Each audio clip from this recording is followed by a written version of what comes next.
आणि यानंतर आता एक ब्रेकिंग बातमी येते। मुंबईमधील साखळी बॉम्बस्फोट प्रकरणी गँगस्टर अबू सालेमला विशेष टाळा न्यायालयानं दिलासा दिलाय। अटक झाल्यापासून शिक्षा होईपर्यंतचा 12 वर्षांचा कारागृहात घालवलेला कालावधी शिक्षेतून माफ करण्याची सालेम याची मागणी होती। मुंबई सत्र न्यायालयातील विशेष टाळा कोर्टानं शनिवारी ही मागणी मान्य केलेली आहे।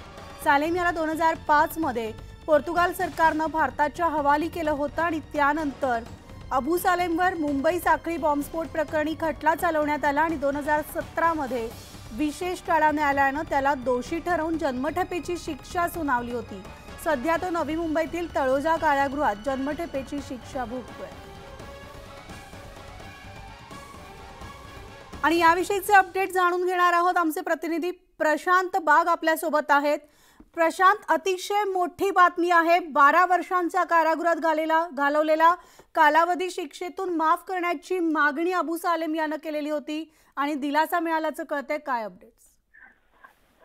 आपल्याला माहिती आहे की न्यायमूर्ती बी.डी. शेळके यांच्या कोर्टामध्ये खरं तर या सगळ्या सुनावणी चालू आहे। टाडा कोर्टाचे ते विशेष न्यायालय आहे। अबू सालेम याची जी मागणी होती ती कायद्याच्या आधारावर होती आणि कायद्याच्या कसोटीवर त्याला हा प्रकारचा दिलासा मिळू शकतो, म्हणूनच न्यायमूर्ती बी.डी. शेळके यांनी त्याची विनंती मान्य केली। अर्थात या शिक्षा कालावधीमधला आरोपीचा ट्रॅक रेकॉर्ड हा सुद्धा बघितला जातो, त्याच्यावर इतर गुन्ह्यामध्ये त्याला झालेल्या शिक्षा हाही बघितला जातो। अबू सालेमला जरी हा दिलासा मिळाला असला तरीही इतर केसेस आणखी इतर खटले हे त्याच्यावर अजूनही सुरू आहे। हा फक्त तो 12 वर्षांचा जो कालावधी त्याचा जो कमी करण्यात आलेला आहे, याच्यामुळे अबू सालेमला निश्चित फायदा झालाय, आणखी फायदा होऊ शकतो असं म्हणताय। अर्थात मुंबईतील साखळी बॉम्बस्फोट प्रकरणाच्या जखमा या सगळ्या आजही जिवंत आहेत।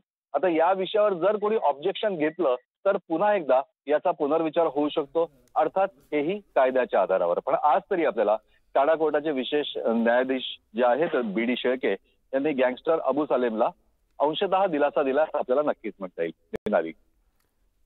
निश्चित धन्यवाद प्रशांत या सविस्तर माहितीसाठी।